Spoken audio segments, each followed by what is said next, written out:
토론회를 진행을 하도록 하겠습니다. 녹색에너지 전략연구소와 Good 아고라 에너지 afternoon. Now let us begin our today's forum. Hello.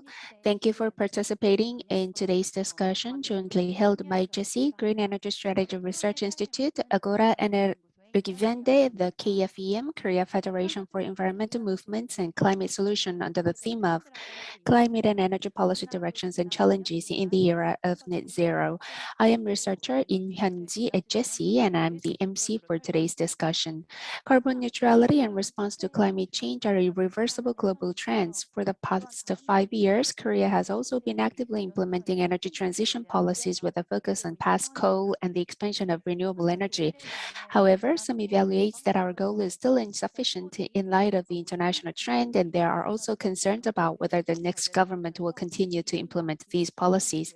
Meanwhile, it was back in September that all candidates from major parties have made carbon reduction and renewable energy expansion policies as their top priority pledges during the federal election in Germany, which turns become the so-called climate general election. Against this backdrop, we decided to hold this webinar to bring together think tanks, NGOs, and experts from 2 countries to enhance their understanding of energy transition policies in both countries and to discuss the direction of climate and energy policies that the next Korean government should pursue with continuity. Interpretation is provided for today's webinar.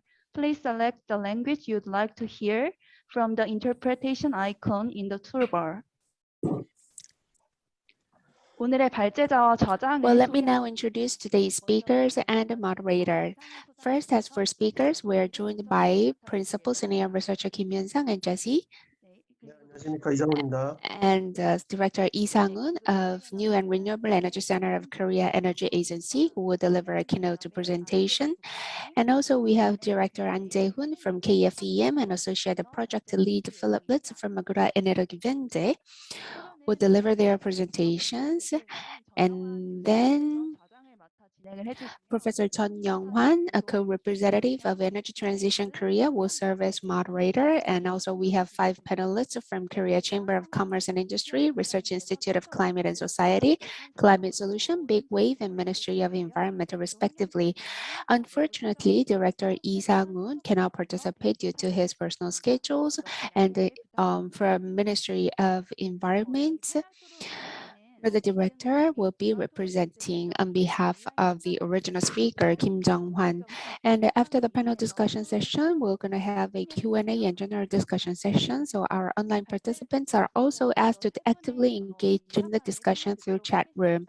But before we listen to the presentations, we'd like to ask for greetings from our 3 guests. First, let me invite the director Jin Woo-sam of GESI to give us his remarks. Good afternoon. I am Jin Woo-sam, and nice to meet you all.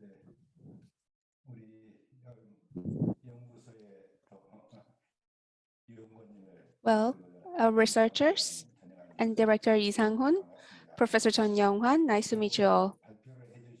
And also, my special thanks go to speakers, presenters, and the discussants, and above all the participants joining us online despite of the tight schedule. I would like to thank you and welcome once again.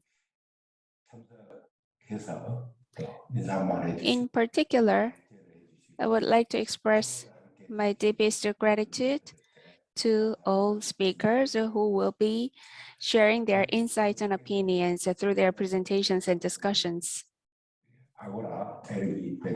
I am very much pleased that GESI is holding today's webinar on the topic of climate and energy policy directions and challenges in the era of net zero, together with domestic and foreign prominent organizations such as Agora, Energiewende of Germany, KFEM, and Climate Solutions.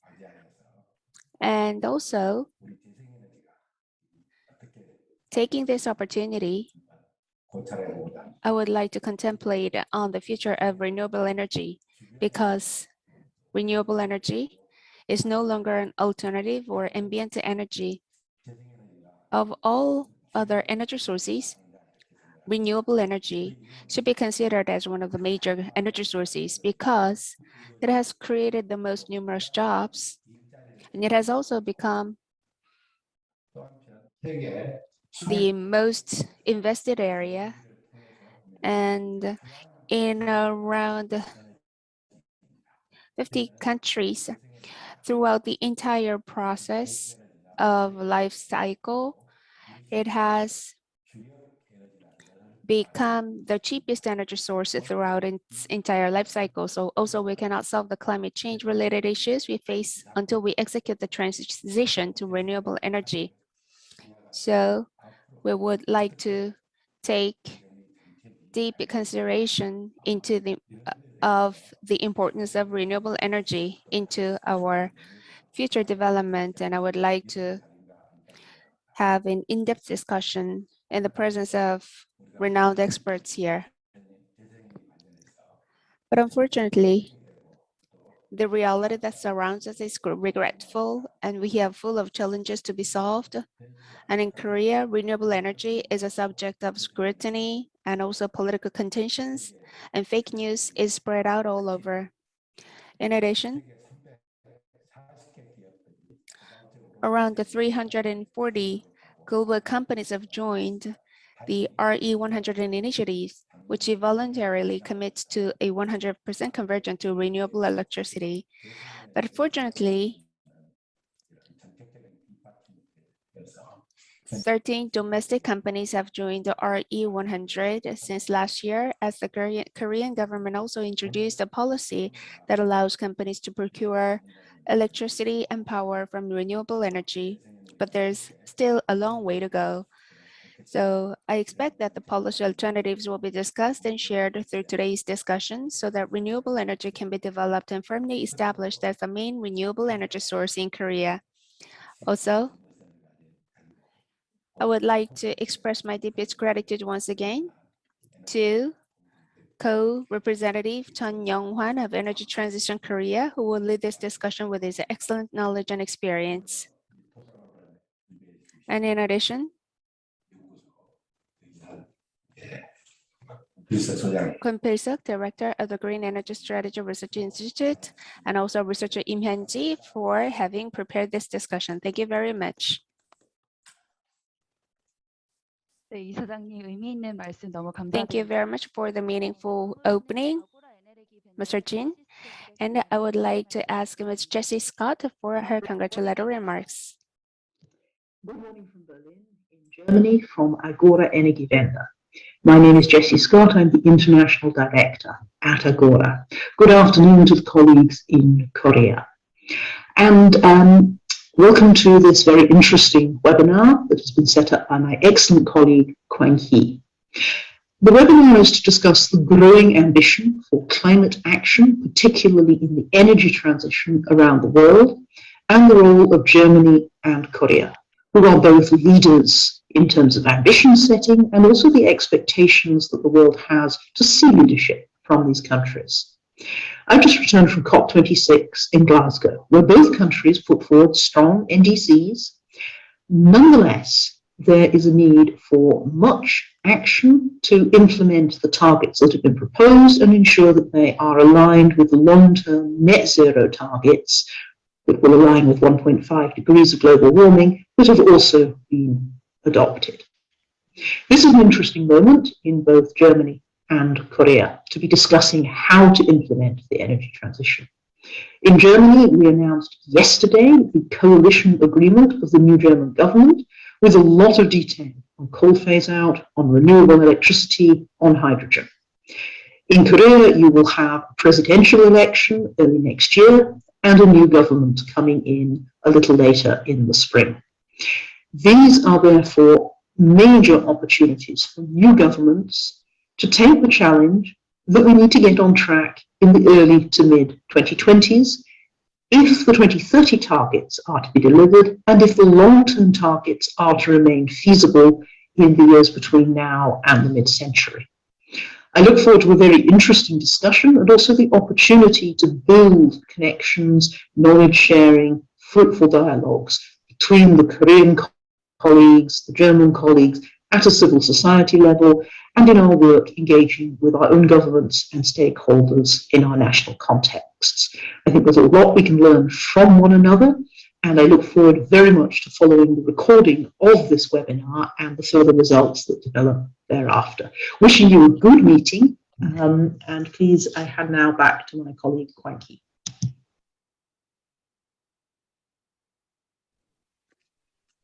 네, 감사합니다. Thank you very much. And last but not least, we would like to invite the Secretary General Kim Chun-yi, who have sent us a pre-recorded greetings.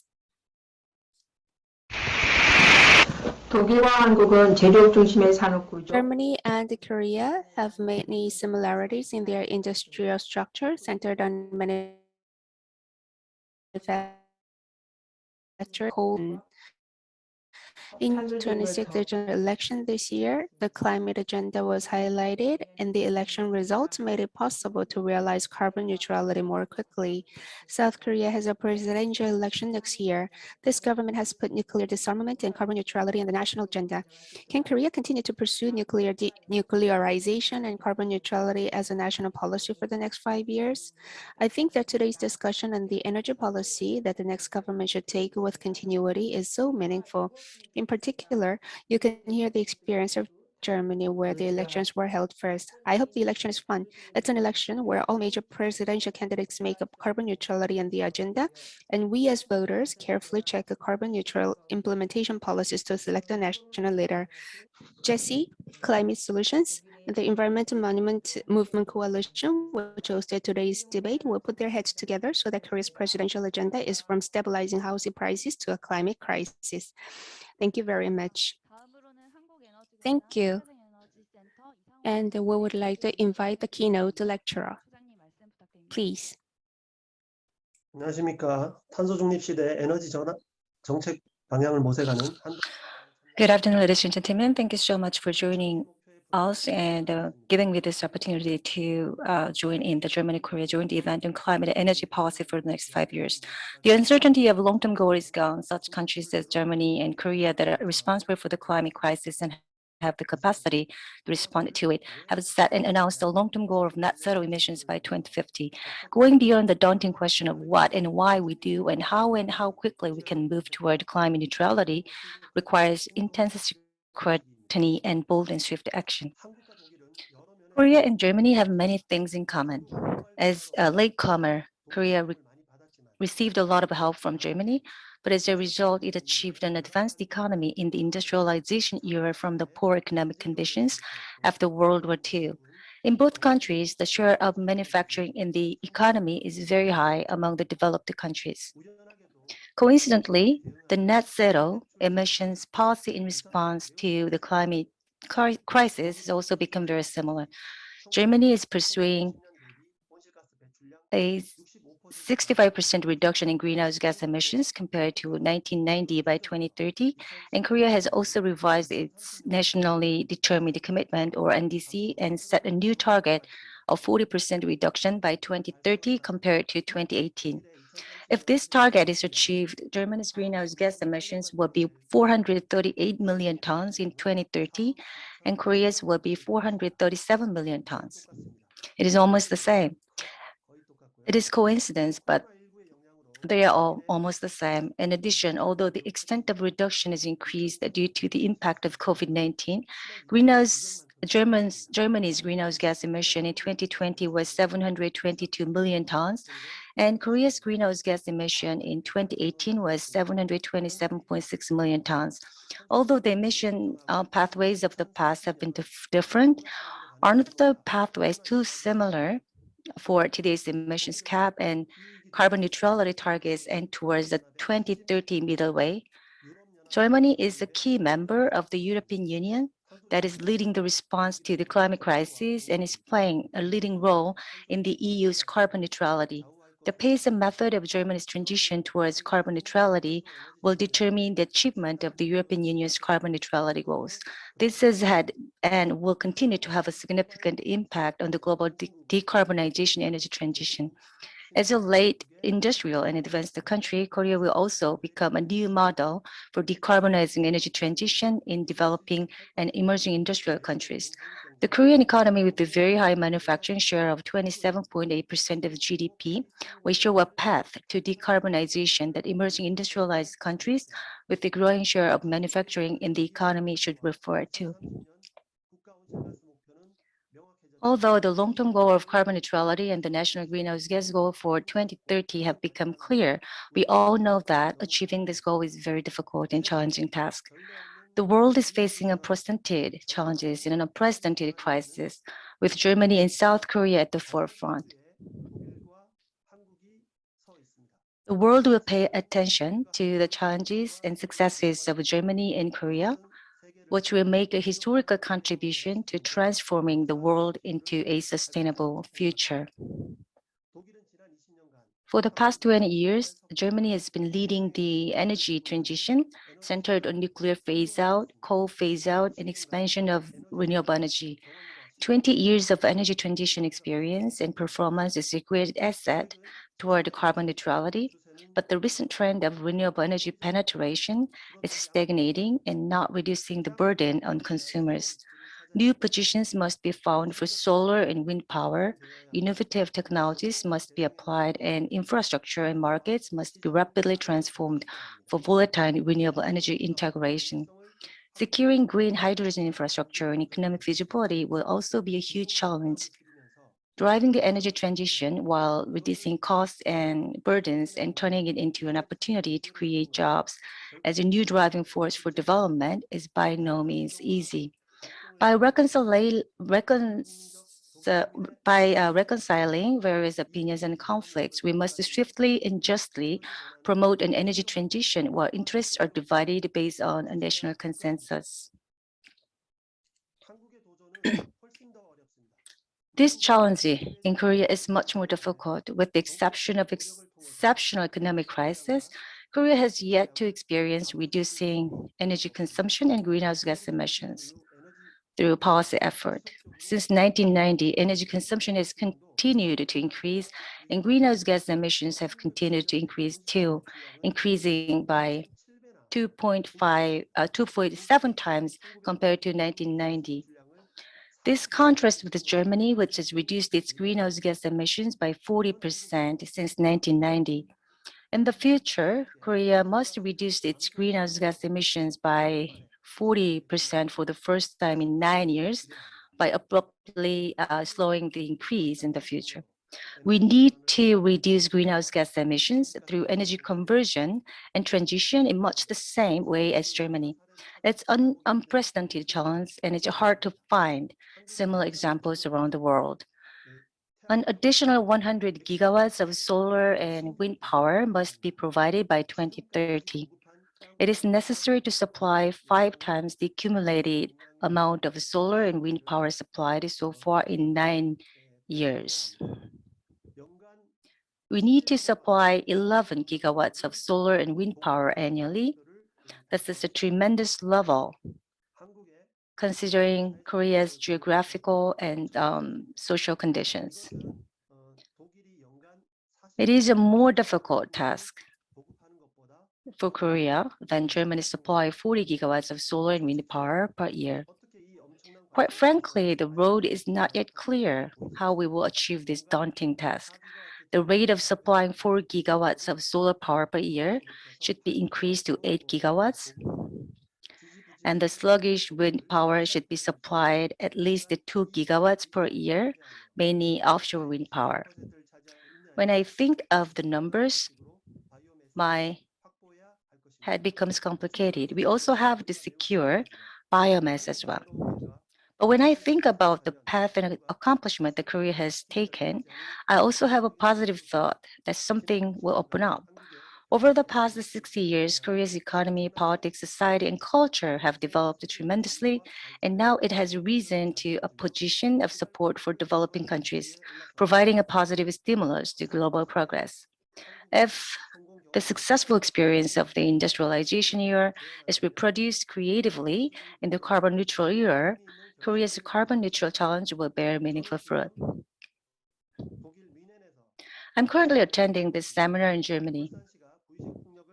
Ulsan City is accompanying us to the site where we learn German experiences and capabilities and form cooperative relationships to activate floating wind power.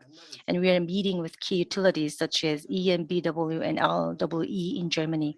Personally, I have been interacting with Germany's energy conversion and transition groups since 2000, referring to Germany's experiences and lessons for Korea's transition. To be honest, I'm now freeing from dependence on Germany and paving the way for Korea on my own, on our own. It is easy, but I still that there are a lot of shortcomings, and Germany is trying to catch up with the energy transition. And we are trying to catch up with the energy transition following Germany quickly. I hope that today's seminar will also be an opportunity for Germany and Korea to learn from each other and deepen cooperation as faithful partners in energy transition. Thank you.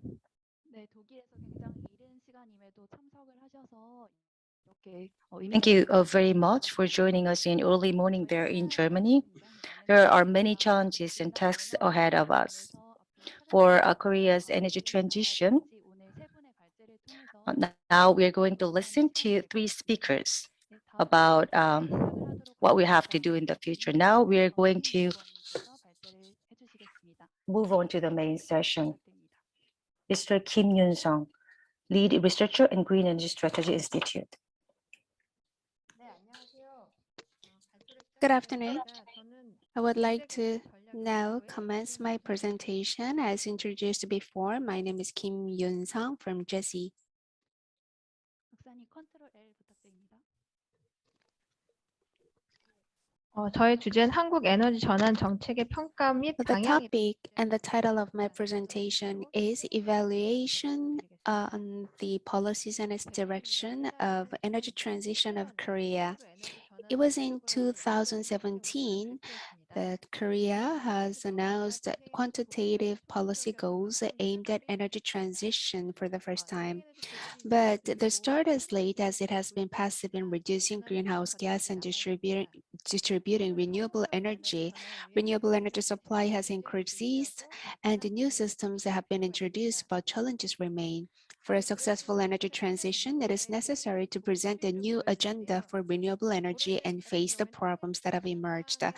And the graph on the bottom is showing the evolution of energy supply, renewable energy supply.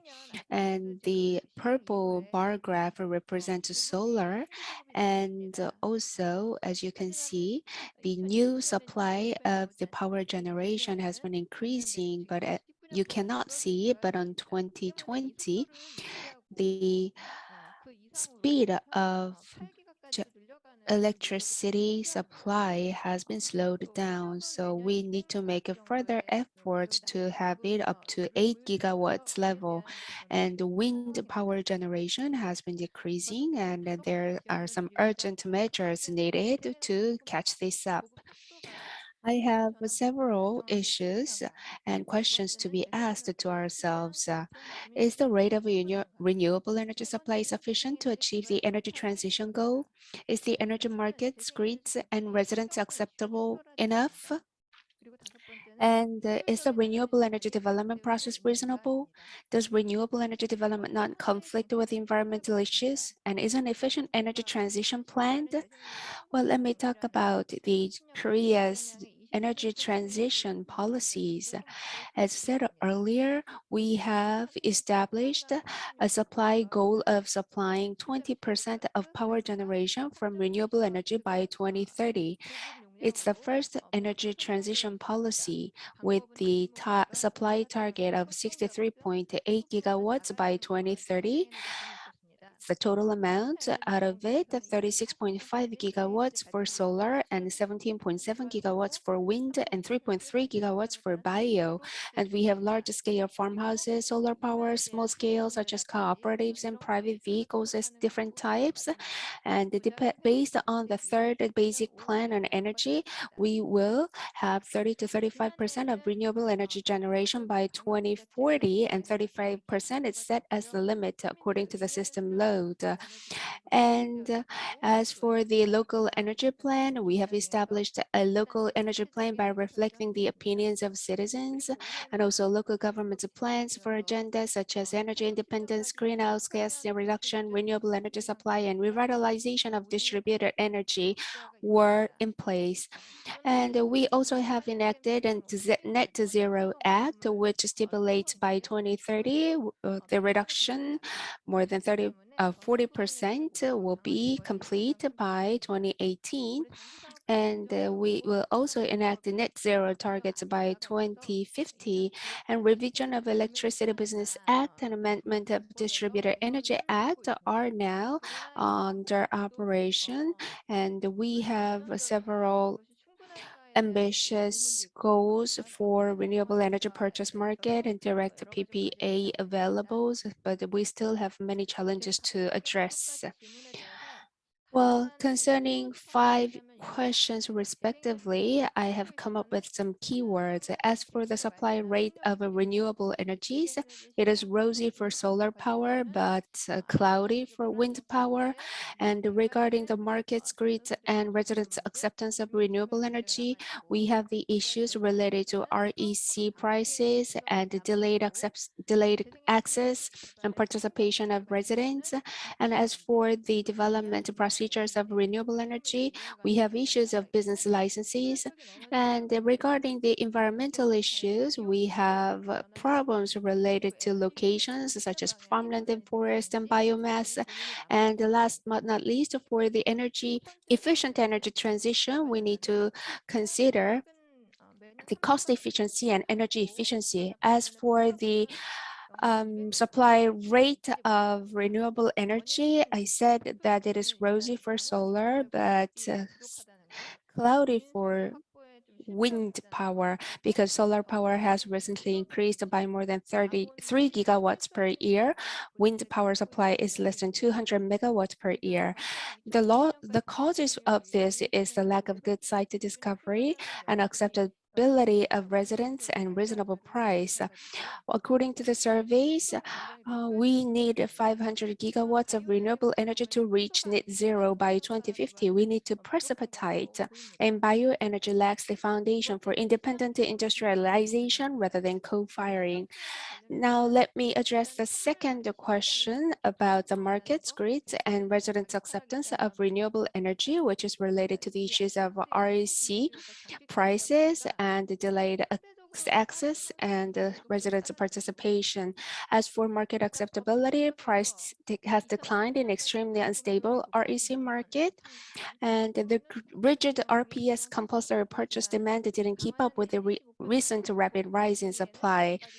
Well, actually, it is possible to adjust the supply-demand imbalance in the short term by raising the mandatory purchase rate to 25% by 2030, but it is insufficient to meet the strengthen the NDC goal. And secondly, I would like to talk about system acceptability or grid acceptability. We still have the delays.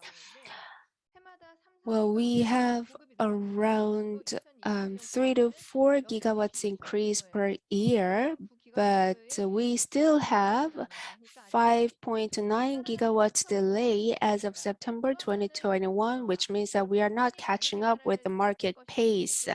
And also, we have invalid number of network and grid users, and market system and P2X for trading of flexible resources is not stable. And as for the acceptance of residents, we call it a participation of residents, but we have 2 aspects of participation: procedural resident participation and investment resident participation. Procedural aspects lack procedures to reflect residents' opinions in the development process. And let me now talk about the developmental procedures. As you see here, we are based on the business license methods. As for offshore wind power, we do not have separate qualification for instrument installation, which is the beginning stage of development, and we lack take steps to select suitable operators that create original contentious procedures in region and local authorities. And when collecting residents' opinions, we have ambiguous consent agreement practices based on higher law, and some businesses obtain unreasonable consent forms, and residents may misunderstand that all residents have the right to claim compensation. And as you can see on the bottom with the picture, sometimes public hearing is canceled because of the opposition of residents. And also, residents' opinions gathered after the development has progressed significantly, and we have many rooms to improve. And let me address some issues related to environmental protection. Inappropriate location is always the key. Kind of landslide incidents have been covered repetitively by the media, and this has been resolved to a certain extent. But as for the issues related to damage to farmland, there are many conflicts over the use of farmland and salt sea farmland outside the agricultural promotion area and agricultural solar power within the agricultural promotion area. Well, actually, farmland is the asset for a whole society, so the decrease in the total surface area in farmland is a serious problem. However, we cannot say that solar is the main reason for this decrease in farmland area. As you see here with the table on your right side, it was in 2018 that we had that serious problem, but which represents only around 18%. So the demand for farmland is mainly because of the urban planning with new residential areas. So solar power is too much criticized in that sense. And as for biomass, well, we do not have there are some raised problems of using forest biomass without co-firing or thermal power plants and evaluation of sustainability. And last but not least, we have issues of efficiency in energy transition. Well, we are now pursuing a large-scale development, but it is now time for us to ask how, as Director Lee has just touched upon during his presentation.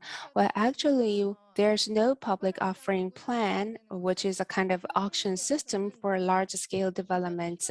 In terms of cost, this needs an improvement.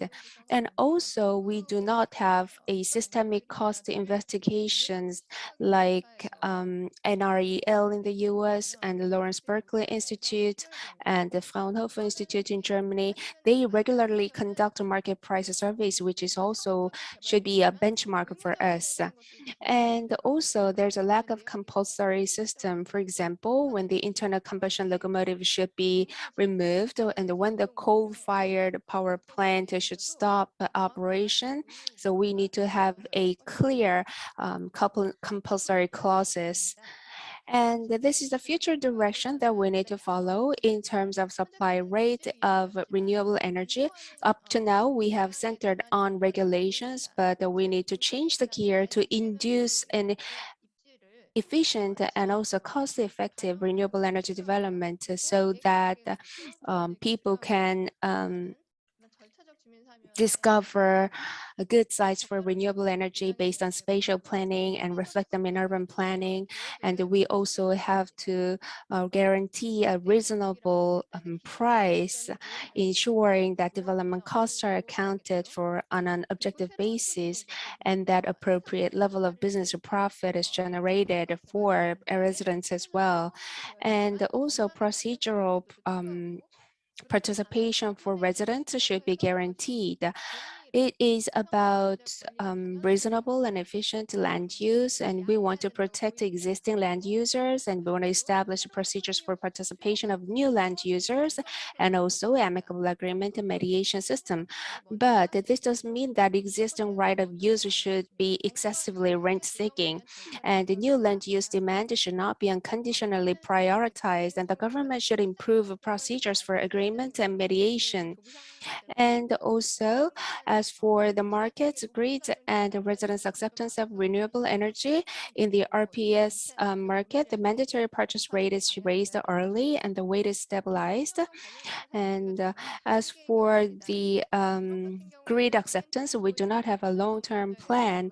In Europe, they have a NTSOE, which is on the basis of 10 years plan, and National Grid in the England is also operating the same procedures. So we also need to establish a long-term transmission plan so that we can have an expansion in a systemic way of a transmission grid. And we are not supposed to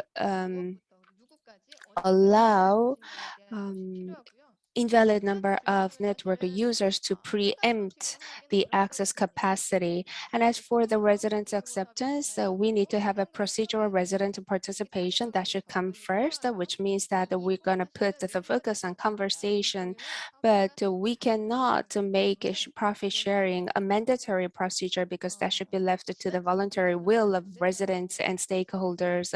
We cannot go excessive on requesting the sharing of profits.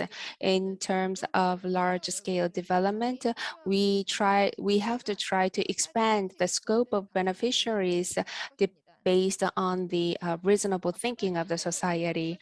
And during the process of development, procedural clauses should be adjusted because we do need some criteria for the operators of qualifications. And we need to introduce and expand the business operator public offering methods and avoid unnecessary delays by clarifying the process for each stage of development. And when we try to get a residence consent form, we need to gather sufficient opinions from residents and provide information. And above all, transparency is necessary. We should disclose minutes of all communication meetings with residents. And as for environmental issues, we need to reinforce total farmland maintenance and the expansion of three-dimensional use. And we need to expand the production of farms' arable rights, such as activation of farmland banks, which will be a tough task. And also, we have to expand the small-scale farming type solar power in farmland that farmers are self-respecting. And as for the biomass, well, actually, the large-scale construction project can cause environmental issues. So we need to develop procedure which will enhance public nature. And for the effective energy transition, we need to introduce an auction system for large-scale development projects. This is the Northern Sea of Scotland, and yellow represents to be developed as a offshore power generation, and this is open for public offering. And we need time and efforts to make this system in place for us too. And we need to expand the mandatory system for raising renewable energy in the building and the transportation sector.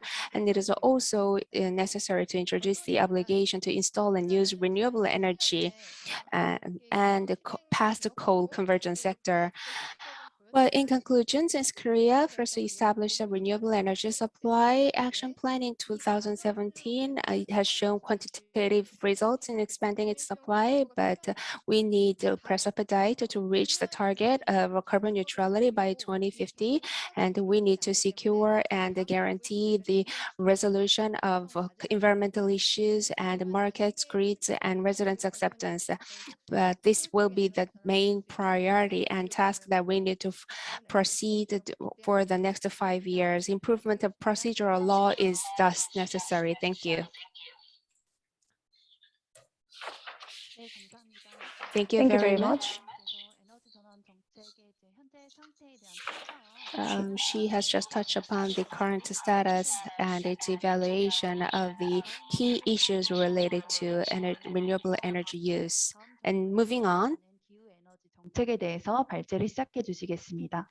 So Mr. An Jae-woon will talk about the climate and energy policy for the next government. Good afternoon, ladies and gentlemen. I am An Jae-woon at the Korea Federation for Environmental Movements.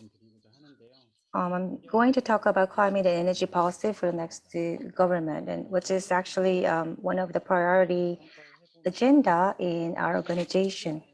When I assess Moon Jae-in administration's climate and energy policy, I would like to highlight that there is a difference of this government from others in that it has a policy to approach to phase out nuclear power plants. However, there were some controversies over the assessment of the government because the government resumed construction of Unit 5 and 6 in Singori. And at the same time, it also maintains the policy to export nuclear power technologies to overseas countries. And it has also supported nuclear fusion projects. As for coal phase out, it set up a plan to phase out 24 units of the coal power plants. And it also declared the coal phase out by 2050. And it also has an implementation plan, which is to expand to 20% of renewable energy by 2030. And under its third basic energy plan, the renewable energy generation will increase to 30 to 35% of the total energy generation by 2040. And it implemented the Korean version of the Green New Deal policy, declared the 2050 carbon neutral declaration, and also it enacted the carbon neutral Green Growth Framework Act. And Carbon Neutrality Committee launched it as well, and 2030 NDC 2050 carbon neutrality scenario was also approved. And according to 2030 NDC, it established 40% greenhouse gas reduction target compared to 2018. Well, the Moon Jae-in administration is the first Korean government that implemented a renewable energy-centered transition policy from nuclear power and coal power phase out. But I can't really say that the Moon's administration showed some visible result. Rather, during his term, we have seen an increase in nuclear power plants. But we also have seen some controversial debates on the controversy of the nuclear power plants in the political circle. But we have seen some other confusions caused by inconsistent policies. The world has set up a target of 1.5 degrees Celsius control, but the Korean government has been too much relying on some uncertain reduction means. So it's quite a problem. And at the same time, new coal power plants are being built in Samcheok and Gangneung, which means it's the coal power plants are there is a continued construction of the coal power plants. But also we can say that the renewable energy has been expanded in terms of quantity. Still, it is insufficient to reach carbon neutrality. And also they need to prepare measures to accommodate to raise the acceptance level of local residents. But over the past 5 years of the current administration, we didn't see any good result in this term. Although the Moon administration has started the energy transition policy, but we're not really sure if the next government will follow the major policy line of the current administration. an insufficient target or some difficult challenges ahead of us may not be resolved very well in the next administration. We never know. And then we can also take a look at the example of Germany in this sense. Okay, now let me tell you about 2030 coal phase out. But no one can deny that coal power plants generate greenhouse gas emissions the most. So how quickly we phase out coal power plants may determine the result of the carbon neutrality targets. The roadmap is not very clear at the moment. Well, it seems that the coal power plants in Korea will continue to remain even by 2050, which we set as a target year for carbon neutrality. If it is the case, then it's going to be a disaster. So it would be much better to remove and shut down coal power plants as soon as possible in the long run. So our organization has been insisting that the coal power plants should be shut down by 2030. As they decided to phase out coal power plants, they have to boldly shut down the old and idle coal power plants.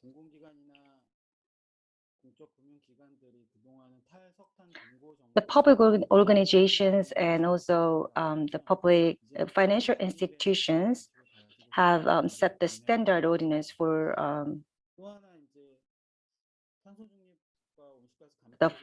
financing, and now they have to establish a standard ordinance for carbon neutral finance. When we are talking about nuclear power phase out and tighter nuclear safety, the current administration still permits and admits the nuclear power plants. So we can see some conflicts, obviously, between this policy of maintaining the nuclear power plants and the more renewable energy. SMR and nuclear fusion technologies are very risky in accomplish carbon neutrality and in expanding renewable energy. At the moment, the nuclear waste problems are also something that risks safety. So in a way to raise safety, the nuclear power plants should be removed and shut down. We can take an example of Fukushima. Although the Japanese government argues that the Fukushima situation is getting better, but it's radioactively contaminated water is such a problem. So the next government should respond to it. The renewable energy 100% by 2050 should be a challenge that we have to think about and produce some measures and actions to accomplish. So the current target in NDC is not sufficient to accomplish this 100% target of renewable energy by 2050. So we have to expand the residents' participation in renewable energy. And also we have to institutionalize rational and transparent profit sharing system. As these aspects are not sufficient, we still have seen some controversial debates and discussions among stakeholders. And at the same time, the government has to put a mandate to install and supply renewable energy and energy sources, and also it has to introduce some renewable energy installation mandate in buildings, roads, railroads, and public facilities. And at the same time, with a broader range of residents' participation, with renewable energy projects, they can create more jobs. And also, it is expected to see some more 전기관차 퇴출은 전 세계적인 흐름이고 자동차 앞장서서 사실 이 고민을 하고 있는 상황입니다. 근데 이 부분 이런 see some more facilities. 퇴출 로드맵을 세우고 So 지원해야 된다고 보여지는데요. the government also has to set up the measure to remove and shut down all the internal combustion locomotives for green transportation city. There should be many ways, and one of the ways is to create a green city. And we may reduce the demand for transportation, public transportation. Rather, maybe we can provide more options for consumers to use other alternative transportations, such as bicycles and personal mobility devices. And as for construction and buildings,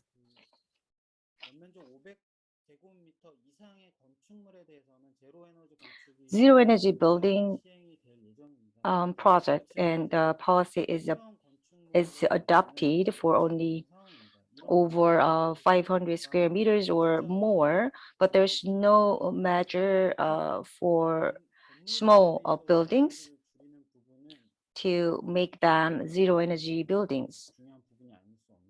But this is very important area.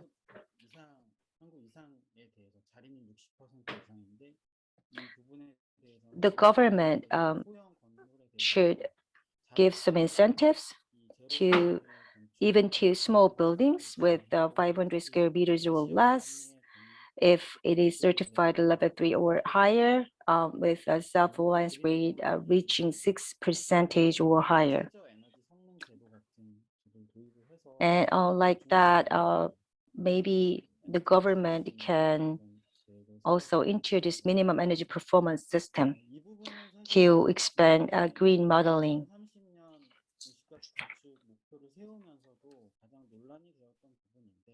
This slide shows most controversial agenda when the government sets up the 2030 targets.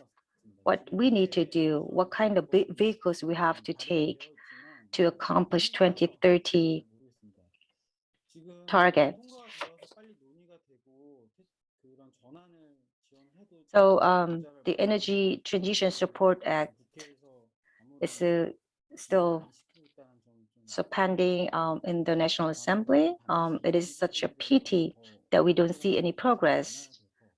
So the government has to come up with some ideas and measures to push the Energy Transition Support Act to be legislated as soon as possible. And electricity rate should be realized as well. The old school billing system should be removed. And the process of the energy transition at local levels, there we have seen some problems as well. For example, some local governments have burdens to transform the current energy system to all renewable energy systems. But actually at the city levels, rather than the remote areas, the renewable energy should be even more used. So electricity rate differential system should be also used to apply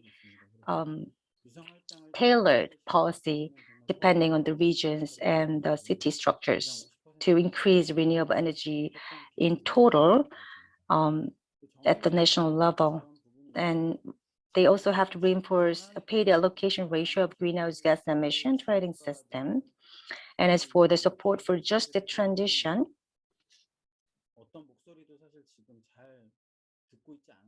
the government seems not to very much listen to victims, including workers. So we may need a system, an institution for those workers and residents and victims to be active in transform the energy to renewable energy. Thank you. 부장님 발표 감사합니다. 다음으로 이제 세 번째 발제를 시작할 건데요.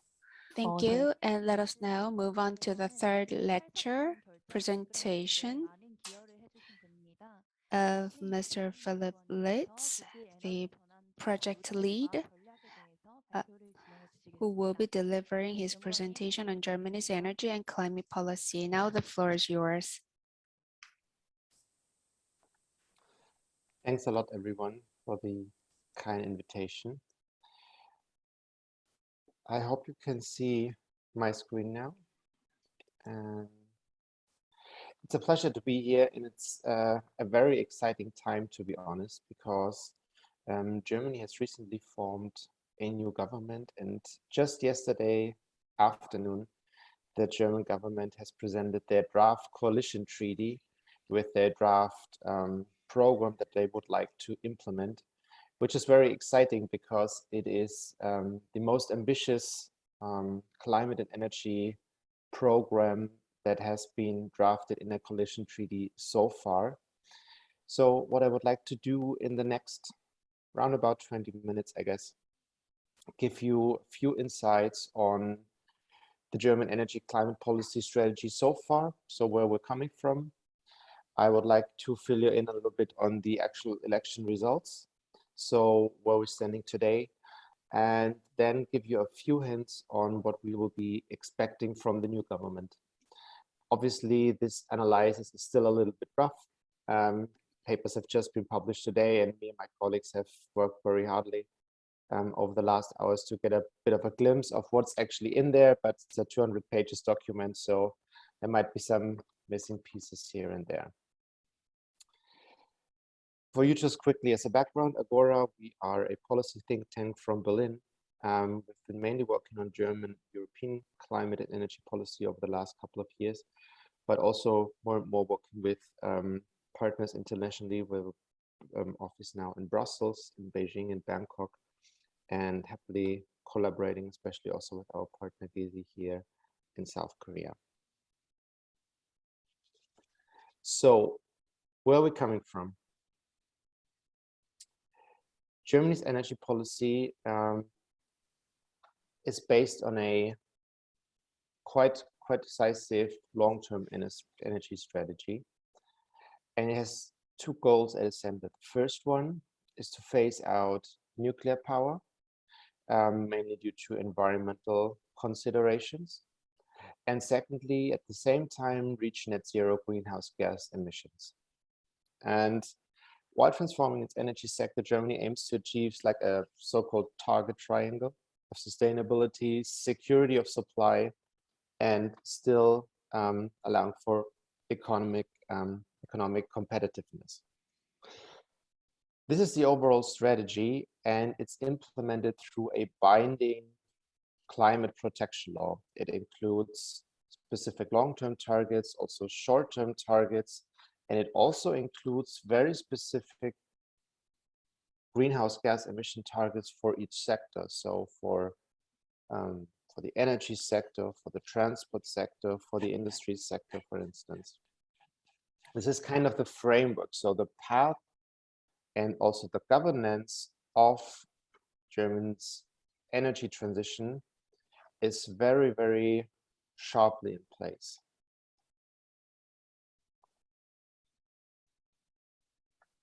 What has happened over the last 30 years is that Germany was able to reduce its greenhouse gas emissions by around about 40% since 1990. There are a few effects playing in why this happened. First, we had some more economic effects resulting from the reunification of East and West Germany after 1990, where a lot of old power plants were decommissioned, which had an effect right after the reunification. But since the year 2000, more and more efficiency policies and renewable energy policies based on this energy transition strategy took over, especially in the power sector. The power sector, which accounted, or the energy industries, which accounted for around about 40% of the overall greenhouse gas emissions, was strongly transformed in the last 30 years, where renewable energy has reached a share of around about 45% last year, coming from almost zero. And this at the same time, while on the one hand, nuclear, there was a nuclear phase out implemented, which will be finalized and terminated in the next year, 2022. And at the same time, while also reducing the generation from coal power, especially in the last 5 years. Since 2015, the generation from coal has more or less halved. And this is kind of the situation where we are where we were last summer. Reducing climate targets step by step until 40%. And what happened last May is something quite remarkable, because there had been a lawsuit by the German youth climate organization, which is called Fridays for Future. And they had basically sued the German government in front of Germany's highest court, asking them to review Germany's climate protection target and Germany's climate law. And the court ruling was quite remarkable, because what it said, in fact, is that the climate target of 2050, of climate neutrality in 2050, was not ambitious enough. And the argument that they made was basically that this would violate sorry, it's early in the morning. They said it's violating intergenerational freedom rights. It basically meant that the current generations are not allowed to put all the burden of reducing climate targets on future generations. So what the German government draw from this ruling is that they amended their climate targets yet again. So the governing grand coalition of conservatives and social democrats, right after this ruling in summer last year, they revised their old climate targets, which was at that time climate neutrality by 2050, with an intermediate step of minus 55% in 2030, forward to climate neutrality already 2045, and substantially increasing also the intermediate target of minus 65% to minus 65% in 2030. This also meant that the sectoral climate targets that are in place for industry, energy sector, transport, were also amended. So this was basically the setup that the old government, the grand coalition of conservatives and social democrats, left right before the election. And the last election then happened in September 21, last parliament election. It was kind of a very interesting and a very, very open election, basically because the German Chancellor, Angela Merkel, had decided to not run for office again, which meant that there were in fact 3 candidates applying for to be her successor. In Germany, the election system works like that, that you have a party candidate, obviously, like the highest candidate, but nonetheless, the the voting actually goes to the party, and then the different parties get together, form a coalition, and then elect the chancellor. So nonetheless, it was a very open election because there was not really like an advantage of incumbency for the existing conservative candidate. So we had a conservative candidate, social democratic candidate, and for the first time, we had also a green candidate who run as a first candidate. And the results then in September were also quite remarkable, simply because the governing party and the party with the highest shares, the Conservative Party, lost almost 9 percentage points, while Social Democrats and the Green Party, and also to a slight bit the Liberals, won substantial percentage points, which now leading the Social Democratic are in the lead with 25.7%. So what does this mean? It basically meant that we are currently transforming from the so-called Grand Coalition, a very centristic coalition between conservatives and social democrats, to a so-called, what Germans call a traffic light coalition, which consists of social democrats, of the Green Party, and also the Liberal Party. This is also one of the firsts, or a first for the German political system, having a governing coalition of not 2 parties, but instead 3. So there were quite some doubts, how would that even work? And what would that mean for the negotiation process? How long would it take? Is it getting more complicated if you have more parties involved? And this was kind of the situation where we were over the last couple of weeks, because those 2 parties now got together and negotiated quite thoroughly in a very trusted manner over the last couple of weeks, because basically nothing really went outside. No papers were leaked what is actually happening. So yesterday was actually the final day that the new government proposed their new government program. Before I go into that and give you an overview a little bit on, or make a comparison between what we wanted to see in such a program and if this actually can be fulfilled in the government program, I would like to say that these coalition treaty negotiations were probably the best prepared coalition treaty negotiations on climate and energy that we had seen in quite a while, because there had been at least 5 huge studies on how Germany could achieve climate neutrality by 2045. Those studies were implemented not only by us, but other institutes from the economic ministry, from the industry associations, and for instance, and what was quite remarkable, in my understanding, basically 2 things.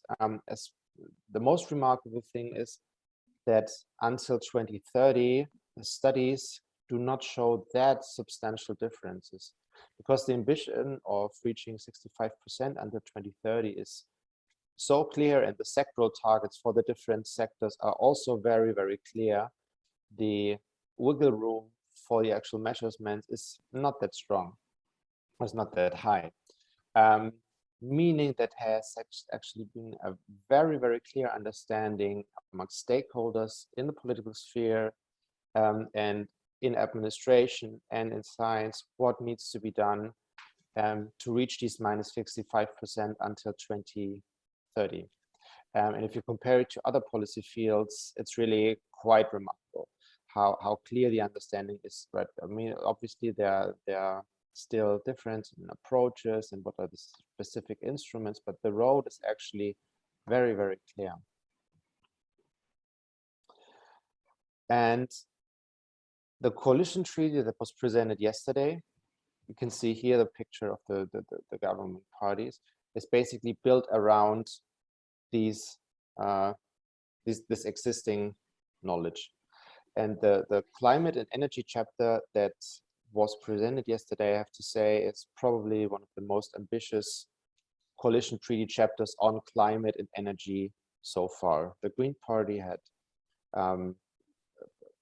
promised or went into this negotiation with a promise that they really only want to participate if they have a credible strategy in the coalition treaty already to reach this minus 65%.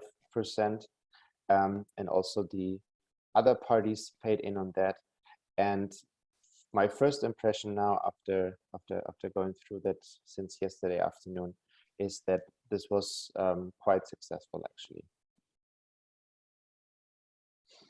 So what I'm going to do in the next 5 slides is basically show you a little bit 5 of the key strategies that we had identified in advance to test the new government coalition program.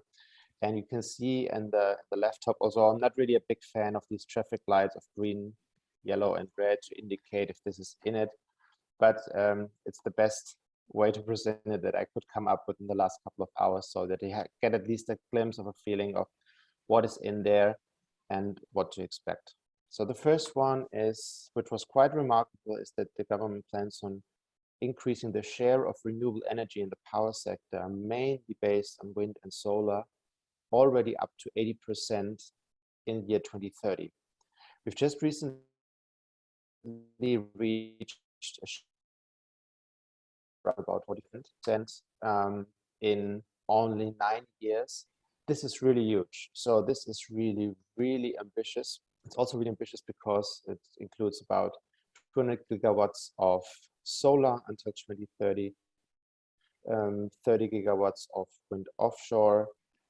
So this is more than tripling the current installed capacities than from, or at least doubling to tripling depending on the technology.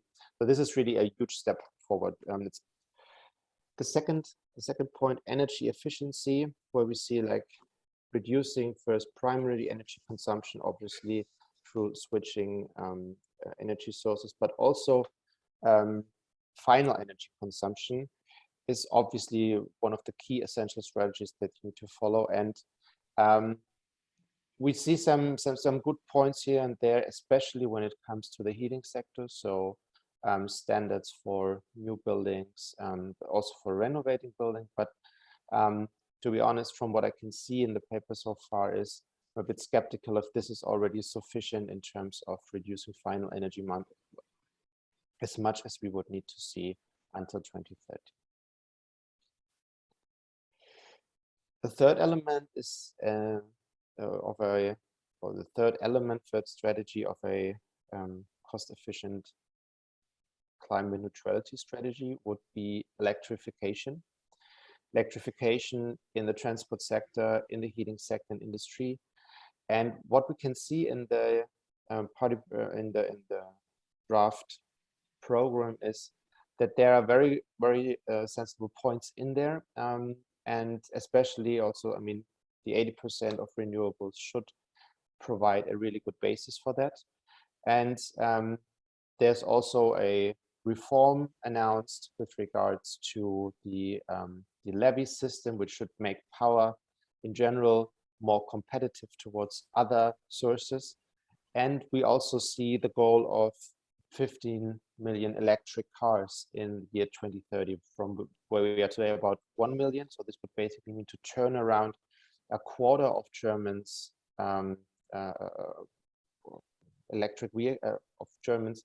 vehicle fleet. So this is also a huge step. We would have wished for a little bit more ambition when it comes to heat pumps, but overall, I feel that we're on a good way here when it comes to electrification as well. The fourth strategy would be ramping up hydrogen. As renewable hydrogen is today not really cost competitive yet, this means that hydrogen, the end or the time until 2030 is probably best spent in setting up the hydrogen economy. So we're not the overall amount that hydrogen will play in decarbonizing the overall energy sector in 2030 is probably limited. The big time of hydrogen probably comes after 2030, but the time until 2030 needs to be spent very, very wisely in setting up the infrastructure and setting up the overall economy until then. And here the coalition treaty or draft coalition treaty includes also some very, very helpful elements. It includes, for instance, that Germany wants to build up to 10 gigawatts of electrolyzers. It also includes that the existing hydrogen strategy should be further developed. And I feel that this is quite promising. Coming to the last strategy, the last one would be a strategy or setting up a strategy basically to reduce, setting up a strategy to reduce those emissions that cannot really be offset already. So from agriculture, from buildings, and also partly from the industry sector through technical solutions. So not only through land sinks, but especially also through CCS. And so far, this is there's some glimpse here and there that a strategy like that should be developed, but it's still very, very on the starting phase. So to be honest, it's also not the one with the highest priority right away, I'd say. Ramping up renewables, phasing out coal. Oh, I forgot completely about that. Phasing out of coal until 2030 is also included. But nonetheless, we had hoped for that this is a little bit more specific. So summarizing that, what I wanted to, the message that I wanted to bring across is basically that Germany had this energy transition strategy in place. Now the new government of Social Democrats, Liberals, and Greens are taking really the next step. They have provided a credible toolbox on how to address all the bits and pieces in the energy sector, in the industry sector, and the transport sector, and how they want to move forward. And chances, there are good chances that this could be like a great step forward into the implementation of the energy transition, not only putting out targets, but really getting on the ground and getting some measures implemented. So I'm quite optimistic, and I hope that was helpful for you. Thanks a lot, and looking forward to the discussion.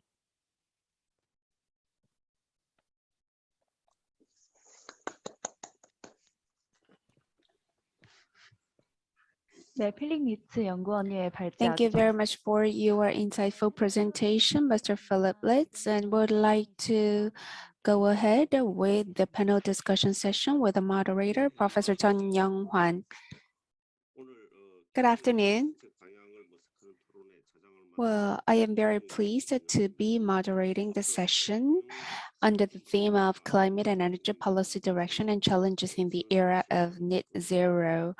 Well, actually, Director Lee has mentioned about 40% of reduction by 2030, which was mandated, and how to reach that goal was quite well addressed by Mr. Lee, and Mr. Philip Litz from Agora Energiewende of Germany has also shared the same, the new targets, ambitious targets for climate targets. So we also have 4 panelists who are today with us to share their opinions, and if you could upload your opinions onto the chat room, and they'll be very much appreciated. Let me introduce once again our 4 panelists: Director Hanbin Nara from Research Institute of Climate and Society, Mr. Kwon Kyung-nak from Climate Solution, and activist Hyun Yu-jung from Big Wave, and we have Director Choi Jung-hwan from Ministry of Environment. Director Hanbin Nara, would you please address your comments?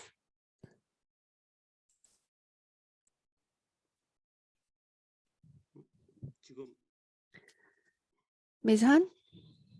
Director Han? Sorry. Can you hear me? I am Han Binara from Research Institute of Climate and Society. I would like to thank, first of all, Mr. Kim, Mr. An, and Mr. Litz for your presentations. We are gathered here to learn from German cases so that we can recontemplate on the direction of the future about climate and energy policy direction of Korea. Today, I would like to touch upon the fair transition, and especially with a focus on the coal power generation. As project lead Litz has just mentioned, we are triple burdened of energy security and reasonable price and the environmental sustainability of energy. So sustainable low carbon energy should be provided in a secured way with reasonable price, which is really difficult. And these days we say that we are quadruple burdened, meaning that we need to have a larger coverage for the beneficiaries, which means that the social definition of energy is redefined. We need to realize energy justice by providing in a secured manner low carbon reasonably priced energy. So fair transition should be considered in that way. We focus on the technology and the society nexus, and our research institute has conducted research on the fair transition in that sense of the coal power sector. And we met with the officials of local government and other stakeholders of Dangjin and Boryong regional areas of Korea. And we think that rapid path to coal is a double challenge in realizing an equitable transition, because a larger scale of policy support is needed, because the earlier the schedule for coal removal is made, the greater the damage to stakeholders who are not prepared in the process. Well, actually, around 63% of the population have agreed with the ambitious target of past coal by 2030, meaning that there should be a lot of areas that need government support for this target to be complete. So the earlier we have for the targeting schedule, and the larger we're going to have for the larger the impact that we will have on the stakeholders, and that will need a lot more social dialogues, but we do not have enough time for that. Meaning, in other words, the more rushed with a past coal, the greater the scope of policy support for a fair transition. However, we end up facing a dilemma of reduced time leeway for dialogues. So when we target 2030, then how to make that process or procedure reasonable will be the key and the first step for all of us.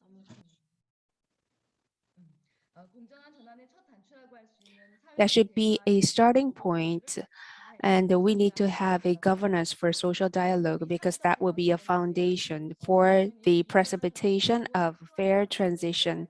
And of course, appropriate stakeholders should be engaged in this social dialogue. In that sense, we need to identify them. In July this year, the government announced a plan to support a fair labor transition in response to changes in the industrial structure.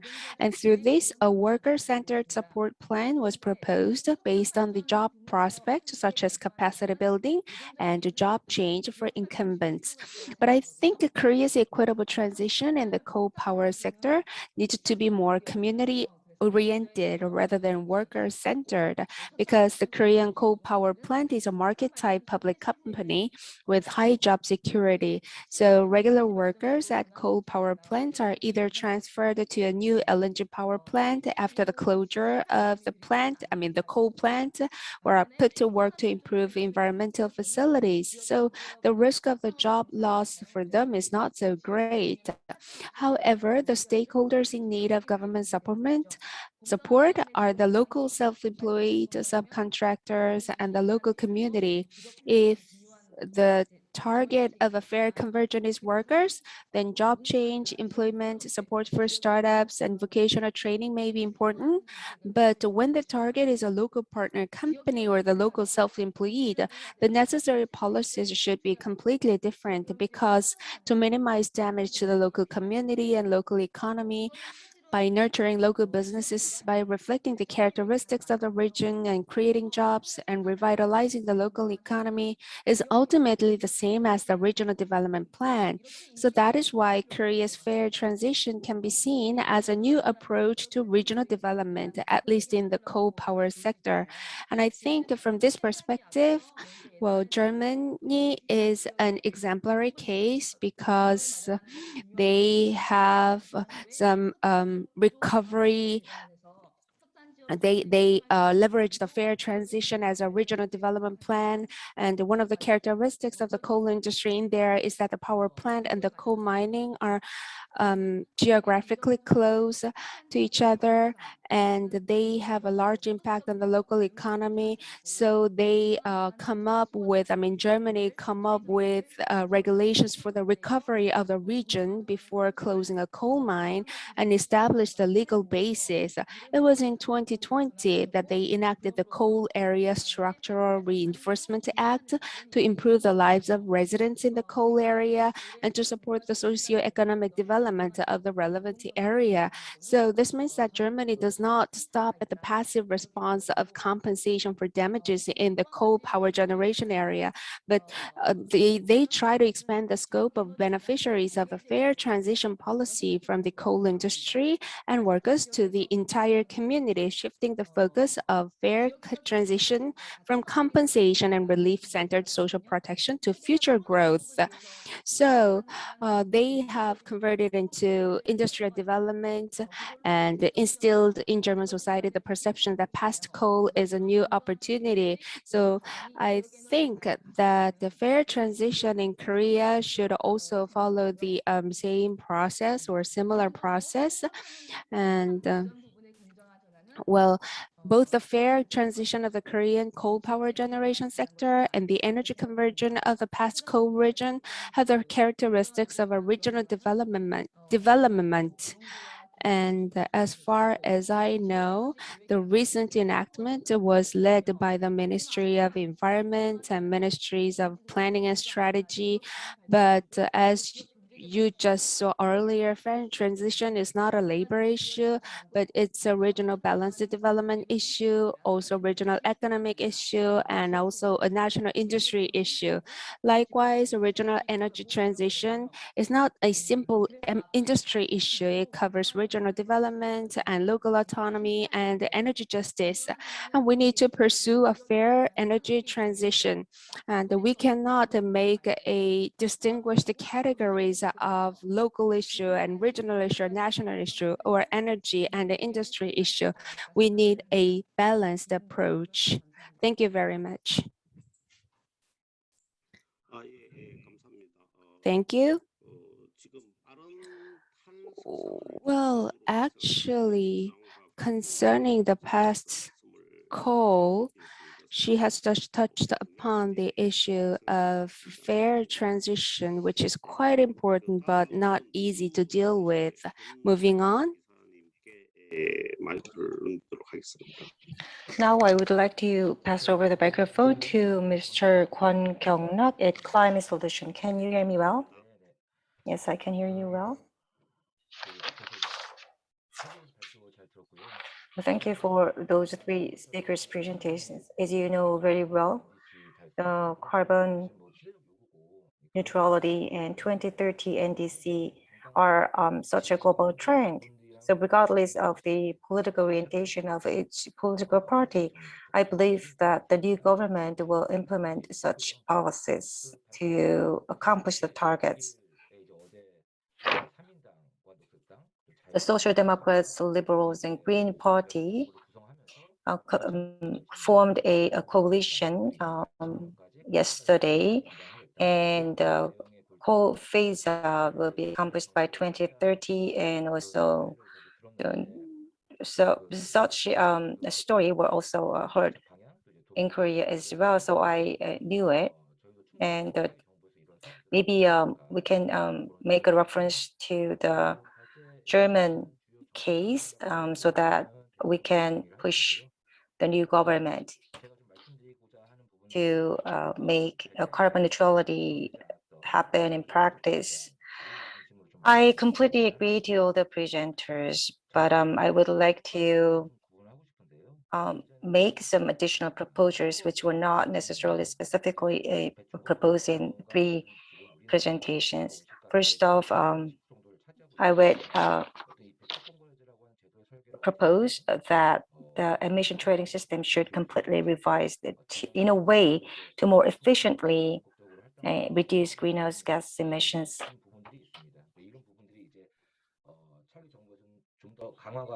So the next government should make sure that this should be more strengthened from the eyes of civil society.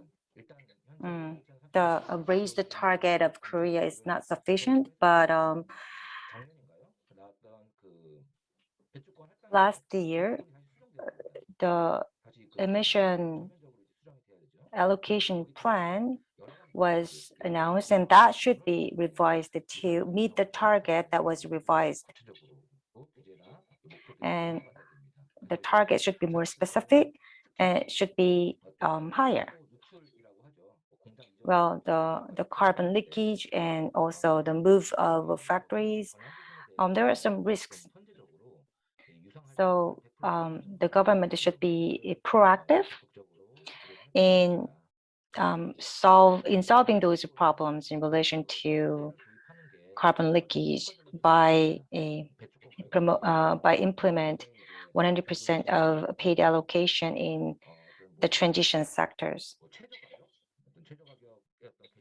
And at the same time, the floor price should be adapted in addition to carbon tax.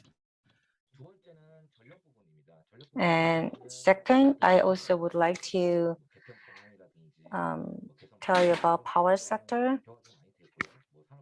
So how to improve the sector and what kind of new policies are adopted were already announced by the Ministry of Environment. But the next government should follow the current administration's approaches. To that end, we have to keep monitoring and supervising them. For example, the bidding price of environmental cost should be reflected that the environmental cost should be reflected on the bidding prices, which will be implemented next year. And LNG's portion should also increase. By doing so, we can make a positive impact on reduction of greenhouse gas emissions. From the civil society's perspective, we also have to propose that the government should revise LNG generation targets. So with a stronger NDC by 2030, LNG's portion was reduced to 19%. So in terms of the generation capacity, 4 to 5% of the existing portion targeted were reduced. So then how much the coal portion should be reduced should be also taken into account. So do we really have to permit the current plan? As discussed at the National Assembly yesterday, LNG-based fuel cell is recklessly expanded. So the government also has to reconsider it, and the new government has to take more reasonable action on it. As mentioned earlier, biomass burning and the coal-fired power generation are not really sustainable, so it should be reduced or shut down. And some And also electricity market should be restructured to renewable energy PPAs from fossil fuel centered structure. To that end, the public infrastructure should be invested for the transmissions. But we're not really sure if under the current structure of electricity market, we can make it happen. As pointed out many experts, the transmission and dissemination infrastructure should be restructured as well. And third, as for the transport sector, you already made some suggestions, but in addition to that, I would make my own proposal. Last year, the Ministry of Environment announced that the standard of automobile average GHG emissions between 2021 2030, and this is called fleet average. But this last year's target and standard should be updated, meeting the befitting the target upgraded of the 2030 target upgraded. For example, the government has to introduce mandatory sales of eco-friendly vehicles for manufacturers. And also the government may think of prohibiting the operation of internal combustion locomotives in urban areas, if not right away. Maybe the government has to set up a long-term roadmap, and then the specific power system measures will follow. And for investment in funds, oil and gases are using the public financial investment as well at the moment. But the Germany will stop generation of gas by 2040, but only 20 years are left. Then we have to think about the lifespan of the gas generator. So in the long run, we also may take into account some risks in relation to that. For that, the Ministry of Environment in Korea showed some K taxonomy. And the Ministry of Finance and Planning and Finance, they mentioned the Climate Response Fund. The ministry, which has a plan to run the Climate Response Fund, well, that Climate Response Fund is really sufficient, and do they have enough budget? To my understanding, 2.5 trillion won was set for the budget, but based on some statistics, it seems that there's no additional budgets for additional years. But they need to expand the budget because the current budget is not enough. By doing so, the infrastructures for electric cars and also the transmission and distribution of electricity facilities. And evaluation and disclosure systems should be also restructured, and that timing should be advanced. And for the just transition, at the end of the day, the reduction of the LNG generation and only shutdown of coal should be the point of the just transition.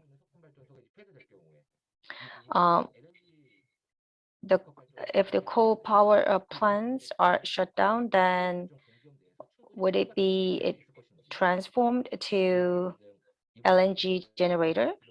And how about the human resources and labor who used to work for the coal power plants? Do the public organizations have capacities to accommodate those coal power plant workers. So we have to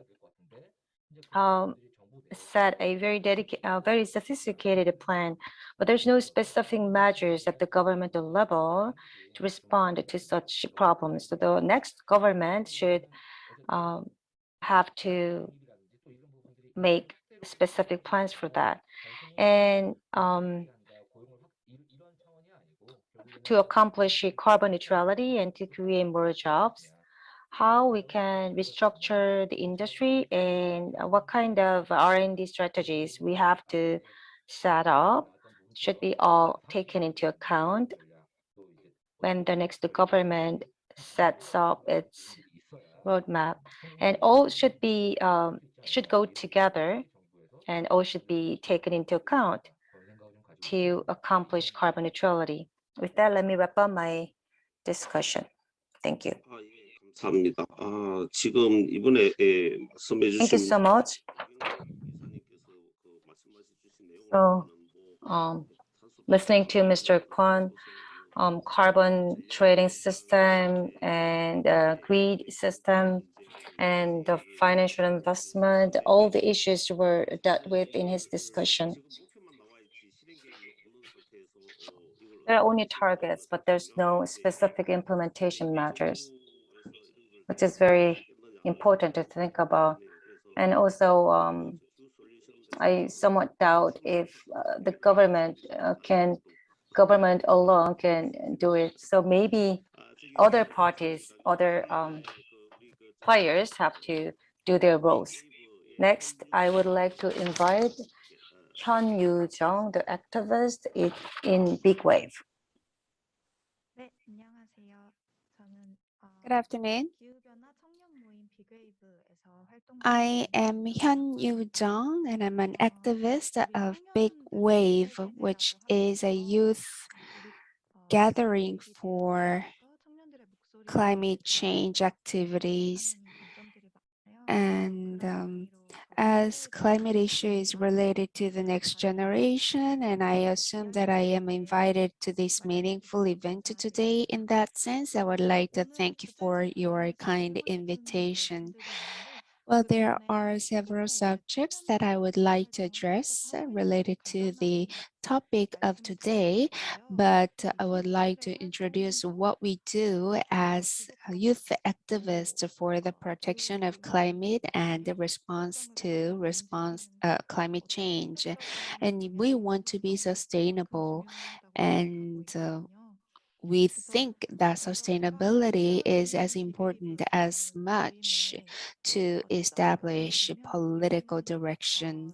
Well, the characteristics of my association, Big Wave, is that all youth is gathered with different backgrounds and major occupations, and they are engaged in many activities to connect their interests, and that they would like to pursue their respective projects, and that they would like to contemplate on the climate crisis and on a new way of life in response to that.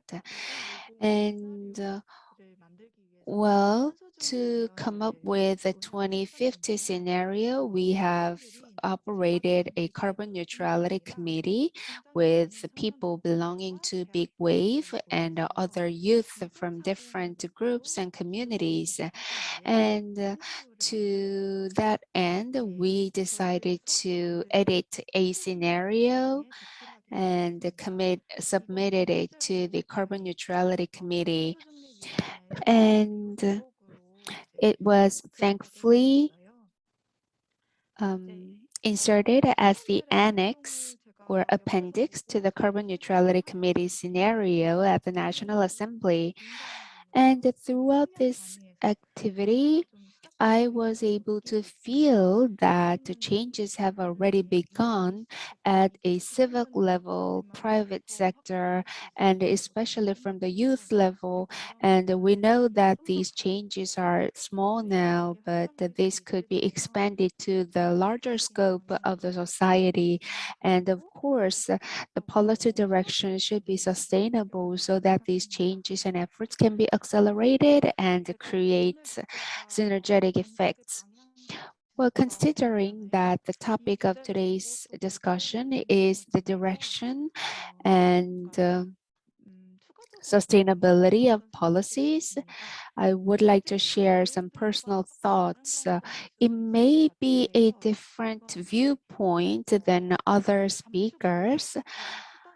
Well, not only efforts made for the greenhouse gas emission, but also consideration for climate crisis that could happen in the future should be equally touched upon with many different trials, because climate change is the issue of all times, and we know that transformation, a great transformation, is necessary that should be spread out, but it is still true that climate crisis is recognized only as a project of specific ministry, and that is confined to a specific unit of policy making and execution, and that is why there are some contentions of different policies. Well, actually, when when we try to make any decision, we are limited with budgetary constraints, and like that, there must be specific constraints that at least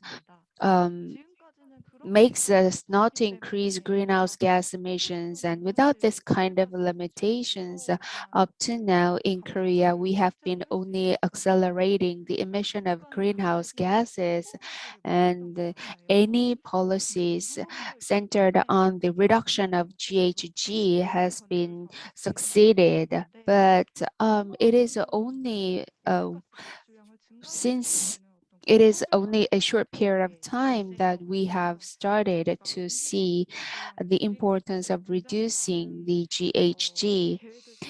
Well, we have come up with many plans, and we should continue our efforts. But even if we try to reduce carbon emission, but if there are a continuity of new policy makings to increase the GHG, then the total amount of emission will only go upward.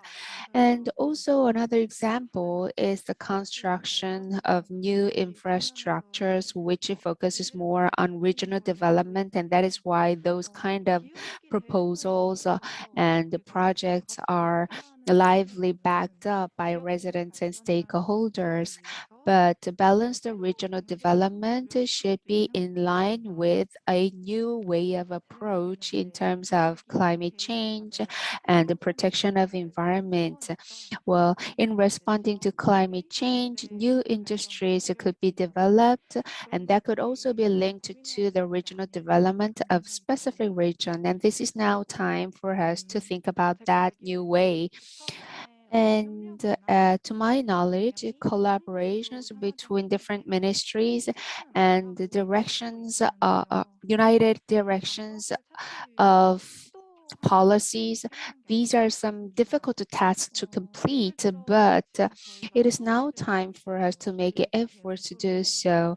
We are holding a discussion, and I know that many public hearings and discussions and forums are held in different areas of the society with the gathering of large group of people and relevant stakeholders like today's. Well, I know that the policy making is beginning from the National Assembly level. So despite of the partisanship, if we could discuss and share our opinions together on the topic of response to climate change, it will be really helpful. And in local authorities, we have already held lots of discussions and forums to respond to the climate crisis, and we listened to the opinions of experts from different sectors. And seeing that, I thought that it would be also appreciated if we could hold such a meeting at ministry levels. And I am very much interested in climate change. Well, I hold some interviews on site with public officials, mainly trainee, and I recognize that not many public officials are aware of the policies in response to climate change, and some officials know that policies are important, but they don't know what to do and what kind of policies should be implemented and what kind of changes should be drawn from those policies. But these public officials are working level ones in the field, and they have to understand, first of all, the limitations of the emission, and we have to provide some kind of training materials or hold education sessions with those public officials so that they can be better equipped with knowledge about the field. Yes, setting up the detailed targets is important, but to make it executed and realized is the role of public officials. So that is why it's really important for us to lay a foundation for officials. And I would like to add one more comment, which is not written on my writing. Well, Germany has had the power or conditions for coalition government, and that you are always open to cooperate and to listen to diverse opinions. But in Korea, rather, we have a presidential system, and we run a different voting system than Germany.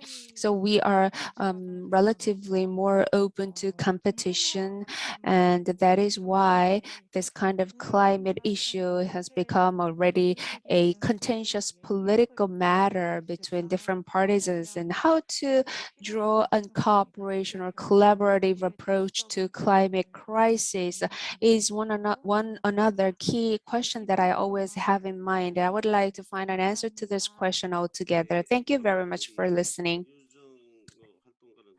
Thank you. Well, Ms. Hyun, she has shared what she felt from her activities in responding to climate crisis, and she also addressed that the emission amount has only been accelerating because of many different factors, as I admitted. Well, holding this kind of discussion means that we have changed a lot.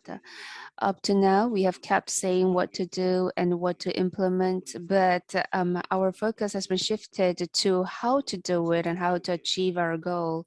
As Mr. Lee has commented out, 10 gigawatts of renewable energy, could we really be able to construct it in the air? And that should be the starting point to resolve issues, I assume.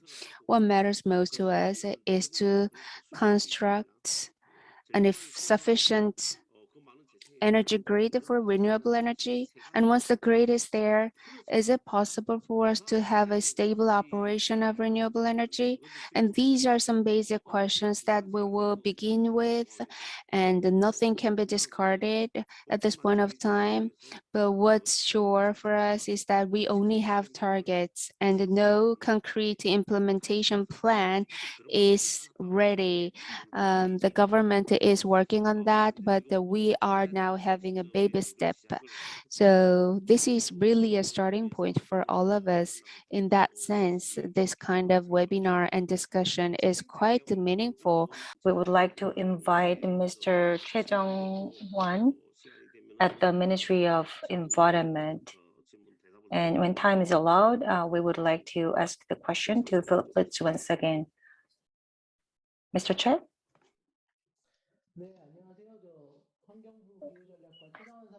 Good afternoon, ladies and gentlemen. Can you hear me? I am Choi Jung-won, official at the Climate and Strategy Division of the Ministry of Environment. Junior manager was supposed to come and attend this meeting, but due to another urgent commitment, he was not able to make it here. So please understand it.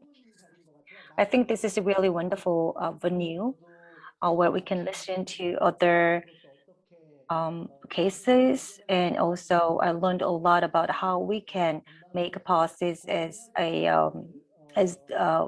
one in charge of such policies at the working level. I learned a lot. It was really helpful sessions.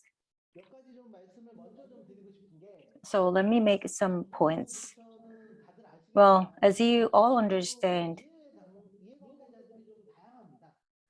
depending on ministries and government agencies, the interests vary. Some of you may know this very well. Well, the policies by the Ministry of Environment and interests of the Ministry of Environment may conflict with interest and also stakeholders protected by other government agencies and the ministries. So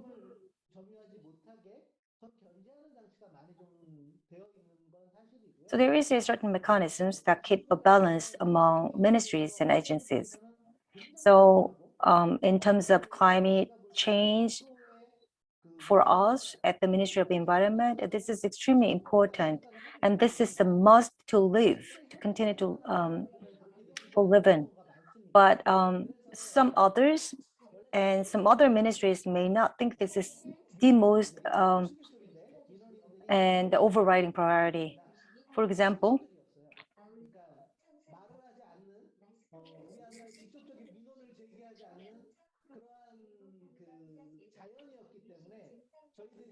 well, for us, those we have to protect are not people, rather it's nature and it's animals in the past. But with awareness raised among the public,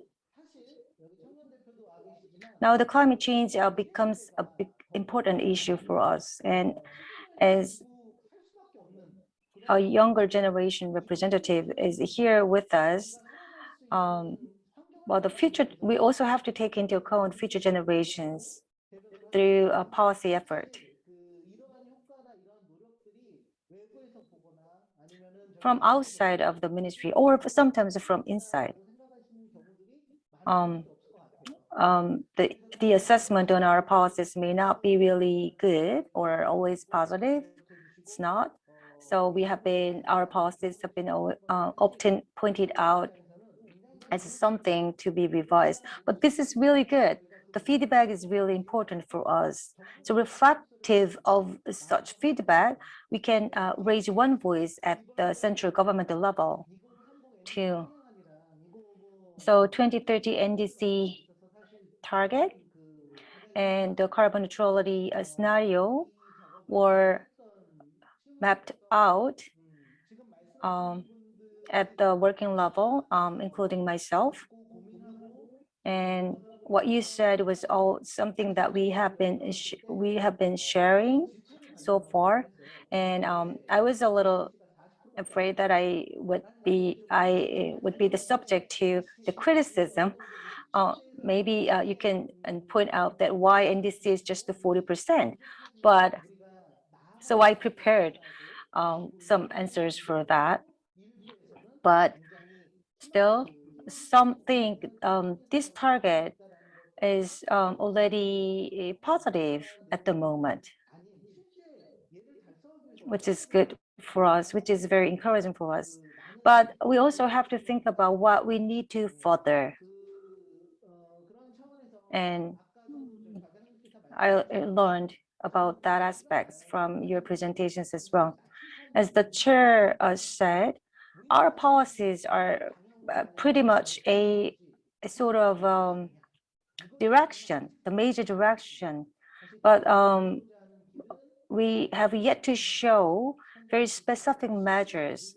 But the roadmap is being set up at the moment to show specific measures and actions at the different by different agencies and ministries, carbon neutrality and just transition.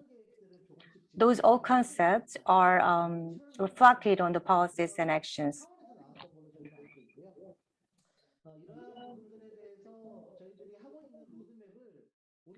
So in this regard, please pay attention to our policies that we will announce later. This is something that I would like to kindly ask you to give us more feedback. to see if our policies reflect what you said here in this meeting. Some comments from me for just the transition. According to the Green Basic Law, some were already reflected. For example, the climate impact evaluation, which is different from the environmental impact assessment, were established under the new law. And to make sure the government budget is well spent, we also established the impact assessment system of greenhouse gas emission reduction. It should be controlled preliminary, and the Ministry of the Planning and Finance can use this legislation, this law, to not to allocate the budget which is not well used for the greenhouse gas emission reduction. And for just the transition, according to the law, we can designate a specific district and zone to support some budgets, which is a part of the climate change response fund. Maybe the budget is not sufficient from your eyes. Rather, this law shows a bigger picture, but this is a bit of improvement. And for the regional budget and regional plans, each ministry is setting up some plans specifically for different regions and local communities. And you may take a closer look at such measures by ministries, which will be announced within the end of this year. And we can improve our policies. And the policies will be revised, reflective of your opinions. And for allocation system, the paid allocation was just 10% between 2020 and 2050. But with the carbon neutrality concept, we are reviewing what you said and revise the allocation system. And along with the carbon tax introduction, we're going to review your opinions. And that's going to be done by under the responsibility of the Ministry of Planning and Finance. And we have seen some other cases in other countries, so we are going to benchmark their examples, but we also will localize such policies befitting our situations. Also, I'm expecting more discussions so that we can reflect your opinions and listen to your voices better. It may be too early to say, but I would say this about the new government. The plans that we are mapping out it cannot be just done all within the term of the current administration. And we think that this will continue. This policy will be consistently run. So we try our best to play our role at each position to continue these policies consistently to be run. And for the energy sector, supply is important, but demand is also important. For the reduction of demand, it seems that there are not many discussions. So I would tell you that we have to think about how we can reduce energy consumption. By 2030, the energy consumption will increase by twice, business as usual, if business is as usual. So, but can we really afford to meet the demand with renewable energy 100%? No, I don't think so. So we have to come up with some ideas about how to reduce energy consumption in practice. From early December, the Ministry of Environment and other ministries planned to conduct a campaign for climate change response so that we can raise awareness among the public regarding carbon neutrality. And anyone can participate in the journey to carbon neutrality. So the campaign will spread the word about carbon neutrality to the public.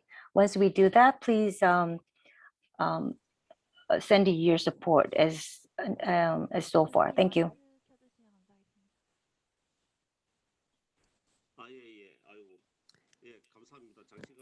Thank you very much for your satisfactory response for all. Well, concerning the reduction of the demand, I would like to make one comment to help you out with better understanding. Well, Korea has such a high demand for power. We have been extensively using nuclear power and coal.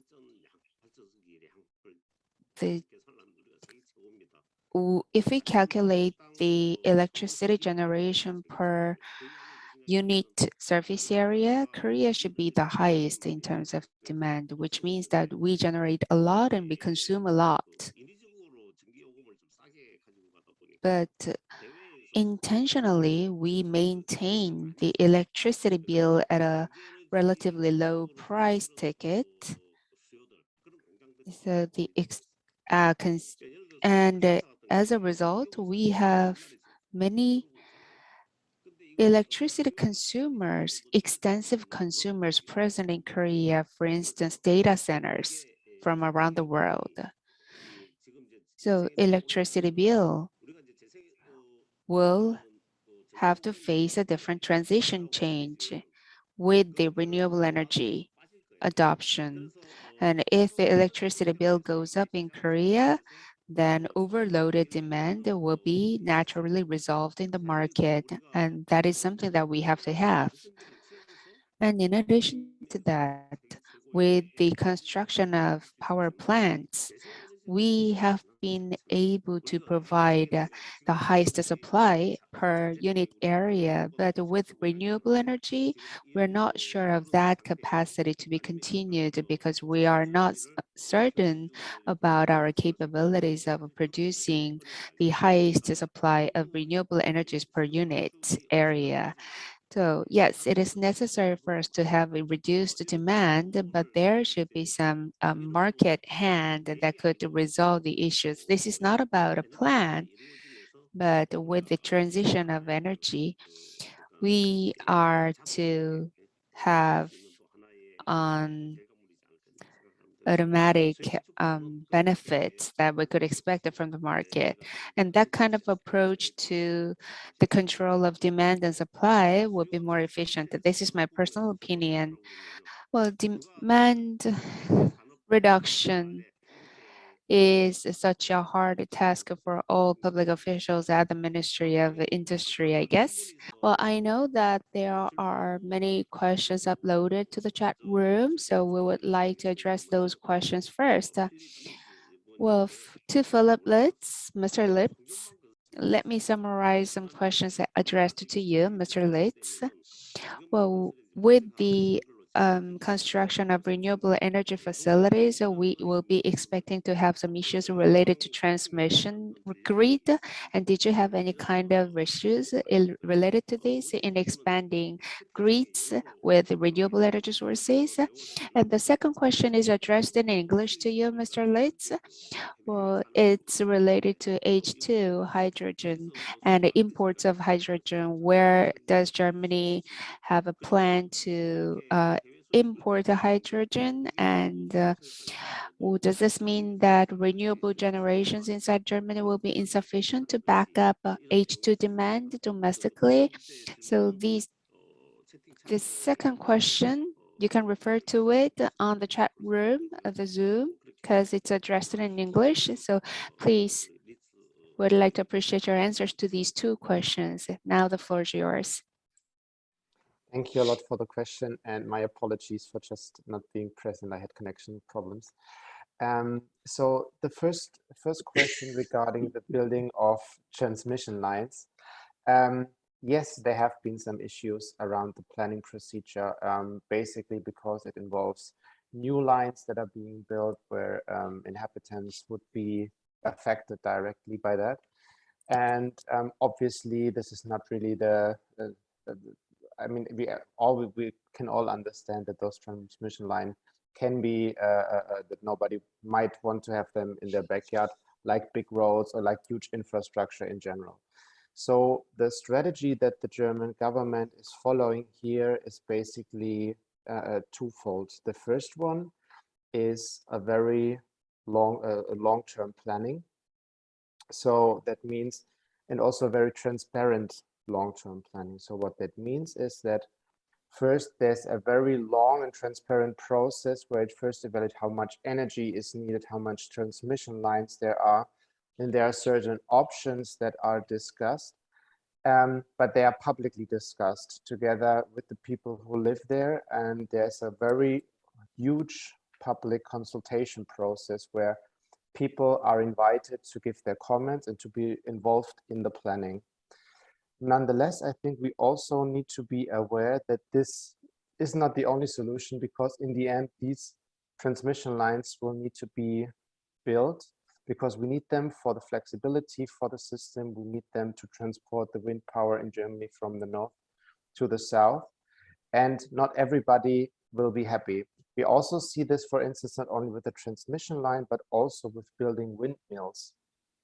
And in that case, Germany, like other countries, like for instance, Denmark, came up with a proposal to let communities that live directly next to those wind farms get a little bit of the share of the revenues of these wind farms.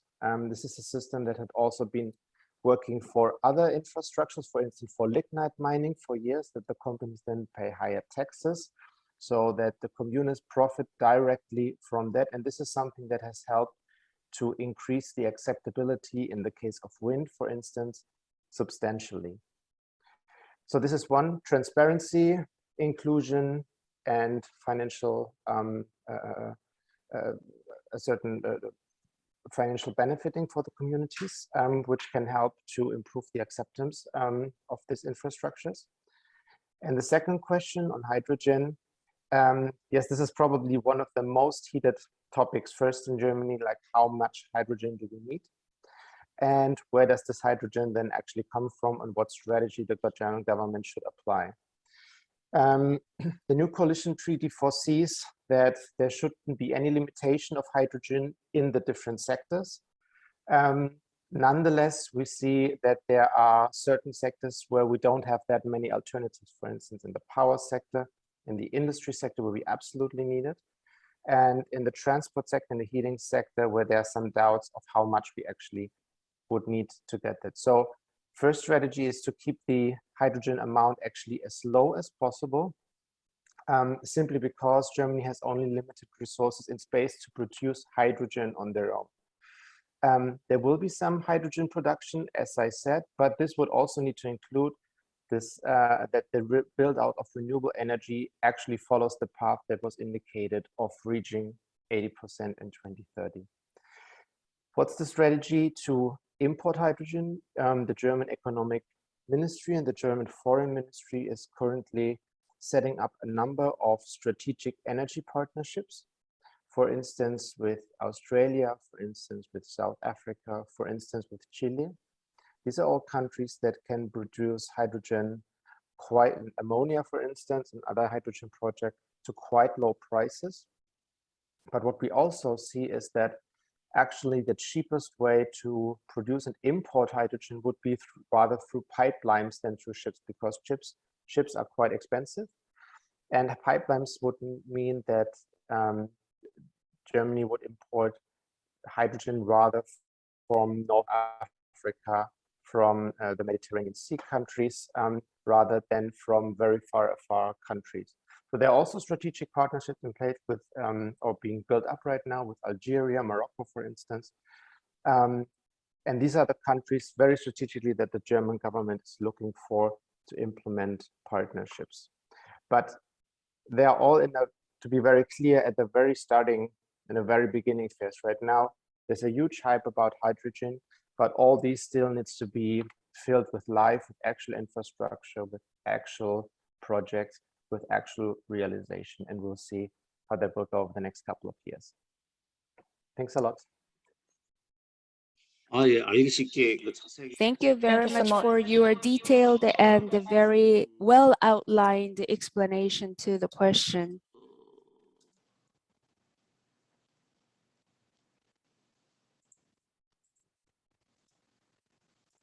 환경부의 질문이 하나 들어왔어요. 환경부의 질문이 있네요. So that's a question addressed to the Ministry of Environment. 그레지에서는 과잉 공급을 막을 수 있는 제도가 고려되가 So there is a question to the Ministry of Environment. Is there any account taking any system that is taking account the excessive supply in the carbon trading system?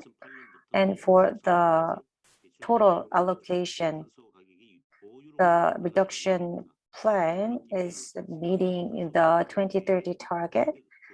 And actually the demand for the emission rights is less than unpaid allocation in the European carbon market. So the excessive will be accumulated between 2008 and 2013. So the price of the carbon was reduced to €5. Is there any measures against it in Korea? Yes. Well, the allocation was already done last year.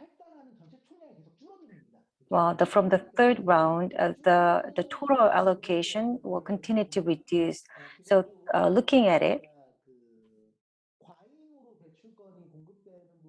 the excessive supply of the emission rights will not be likely, I think, but I'm not an expert in this field, so maybe I have to check it out and I'll let you know later. And one more thing is that according to the third basic plan, that was actually planned before the 2030 targets. So maybe we have to set up the roadmap first, the completed first, and the roadmap should reflect the industrial aspect as well. Then we can update the carbon trading system. That's what I expect. So currently, the carbon trading system that you are seeing is the final version, but later we have to update it to meet the target of 2030. Thank you so much. And if you have further questions if you have any questions to Litz, maybe you can email him. So he actually put his email address here. Without any further questions, let's wrap up today's session. Is it okay? Any other questions? Any further questions? Okay. Then I would like to pass over the microphone to the manager. Okay. It was really great and timely discussion session. Thank you so much for joining us and staying us with for a long time. Thank you.